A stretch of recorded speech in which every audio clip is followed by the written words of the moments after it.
બહારના દેશોમાંથી ગેરકાયદેસર રીતે ગુજરાત રાજ્યમાં આવીને વસવાટ કરતા લોકોને શોધીને એના વિરુદ્ધમાં કાયદેસર કાર્યવાહી કરવા માટે સરકારશ્રીએ સૂચના કરેલી. તે અંતર્ગત ભરૂચ જિલ્લા પોલીસ વડા શ્રી મયુર ચાવડા સાહેબના હોય, ભરૂચ જિલ્લાની એલસીબીની ટીમના પોલીસ ઇન્સ્પેક્ટર શ્રી વાળા, એસઓજી ના પોલીસ ઇન્સ્પેક્ટર શ્રી ચૌધરી તથા ભરૂચ જિલ્લાના તમામ પોલીસ સ્ટેશન ઇન્ચાર્જશ્રીઓને આ બાબતે ઔદ્યોગિક વસાહતો અને જે ઝુંપડપટ્ટી વિસ્તાર જે આખા સમગ્ર ભરૂચ જિલ્લામાં આવેલો છે એવા વિસ્તારોમાં સર્ચ ઓપરેશન કરીને કોમ્બિંગ કરીને આવા ઈસમોને શોધી કાઢી એમના વિરુદ્ધમાં કાયદેસર કાર્યવાહી કરવા માટે સૂચના કરેલી.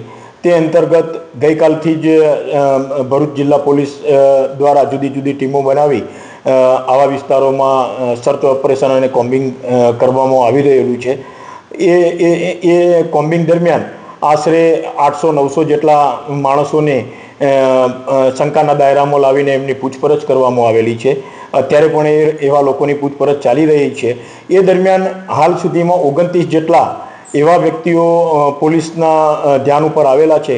એ લોકોના વિરુદ્ધમાં કાયદેસર કાર્યવાહી કરી એમને પરત બાંગ્લાદેશ મોકલી આપવા માટે કાર્યવાહી હાથ ધરનાર છે અને બીજા લોકોની પણ હજુ પૂછપરછ ચાલુ છે.